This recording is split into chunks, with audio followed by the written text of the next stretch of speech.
So there I was, balls deep. And then she said, wrecked him, damn near killed him.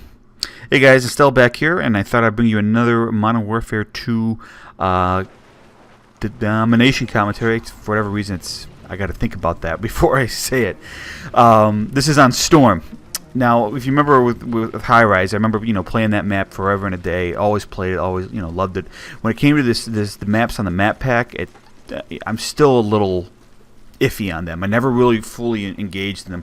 It was kind of odd. When I was during the Modern Warfare 2 days, there was a point for 6 months that I stopped playing Modern Warfare 2, and I stopped YouTubing and watching Woody and all those guys. I just, for whatever reason, stopped. I think it was last year. I was still doing the college thing, and it was my first year in at a university after I got my associate's degree.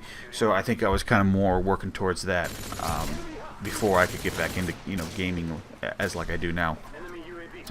So I didn't play. So I did buy before I quit playing. I did get the first map pack with Storm and all the Overgrown and things on it, but I never got the second one. I never played on maps like Fuel or Carnival or something like that, whatever, or any of the other ones.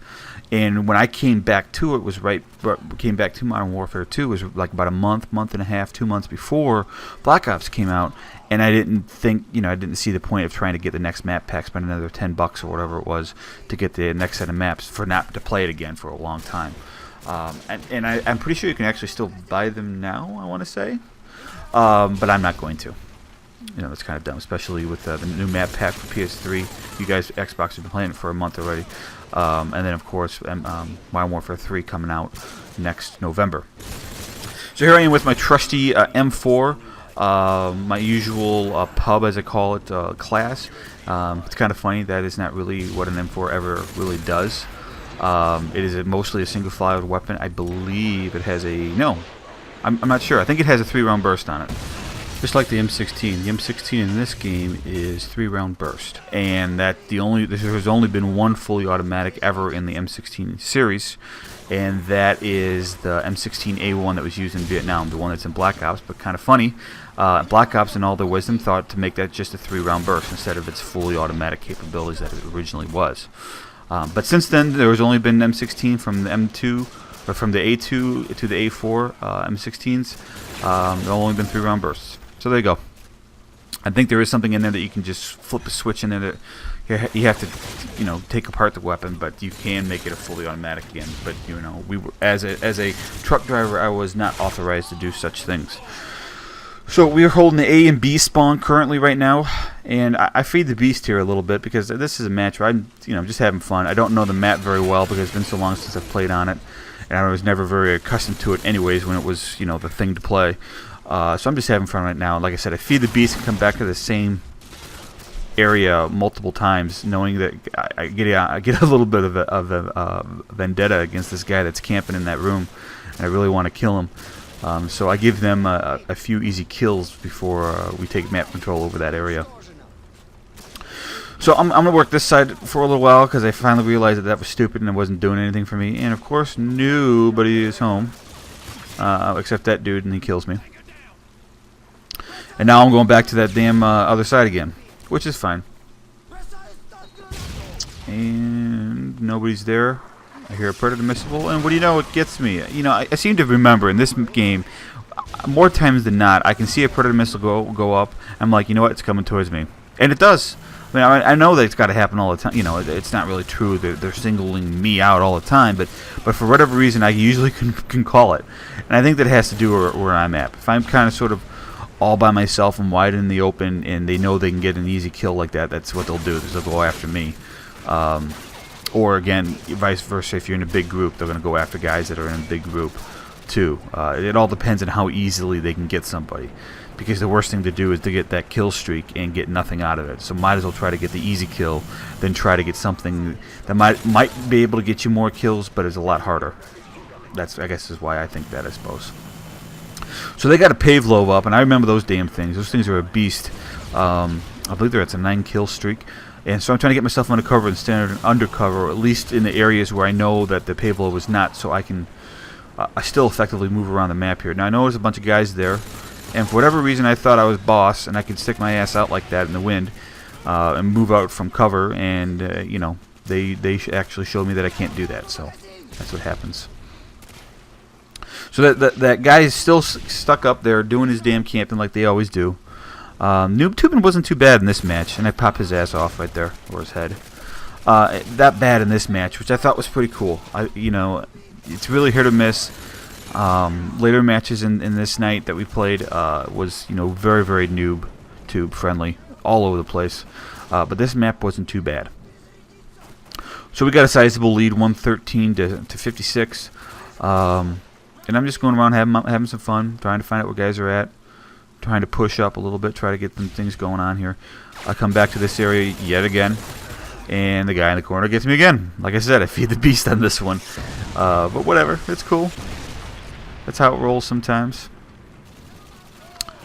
So let me get into a couple things here that's going on here. In my last video, I told you guys about a couple of things that I wanted to work out with some guys before I talked to you guys about it, my subs.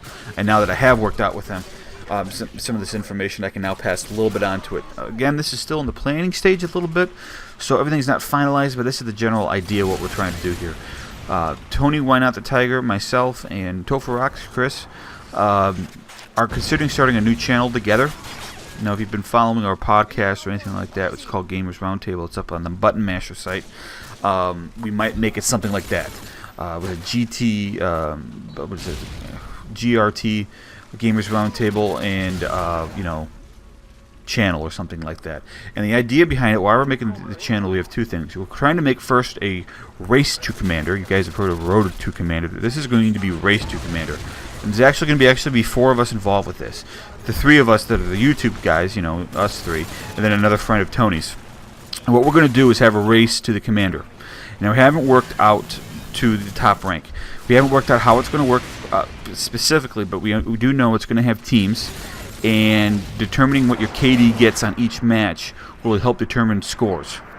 And whoever has the most points by the end of the commander, something like that. Once somebody reaches the commander rank, the game will stop, and then we tally up the points to see who had the most points. Obviously, guys that have gotten the team that got to commander first will get a lot of points there. But in theory, the other team could still win if you know, if they accumulate more points over the match. And how that would be is there's 2 of us on each team. I think Chris and I are going to be in one team. Tony and his friend are going to be in the other. And I don't know how we're going to quite work it out. Where, you know, if we're going to be in both in the same matches, all 4 of us have to play in the same match. We are going to record it, all of them. Now, I know it's going to be kind of boring if you see 3 different perspectives of the same match. We might do something along the lines of 1 video per match, but it's all 4 of us. There'll be a 4 viewing window, 4, you know, videos going on in 1 video kind of a thing. You see the Optic guys do a lot of that stuff, and we can definitely do that. So look forward to that, and you can follow, you know, which team you want to root for. That'll be kind of cool. Also, too, what we're going to try to do, and I guess maybe Huppet's finally starting to post some things, is Huppet for a long time stopped posting anybody's stuff. You notice me taking off my Huppet things here because they haven't been supporting too much with the community or been with the community at all. So we thought of an idea of help posting you guys' videos too. If you know, if Huppet's going to take a break for a little while, which is fine, they can. Nothing against Huppet. Huppet made me the commentator that I am today, so I give them all much love. But if they're going to take a little bit of a break, we've decided to pick up that slack a little bit, at least with our subs. So if you guys got videos and things like that, that if you're a commentator or got using just the Dazzle or something smaller and want to get some videos posted, we will post it also on this site. Now, there is no intro requirement, no watermark requirement. You know, there'll be some other little things, little admin things that you need to put in the email that you would send to us as usual, but nothing along those lines. So I'll get you some more information about that when I do have it. This match is coming down to an end, so I'm going to leave it with that. Hope you guys enjoyed it. Click like if you liked what you saw here. Leave me a message, and we will talk. Take care, guys.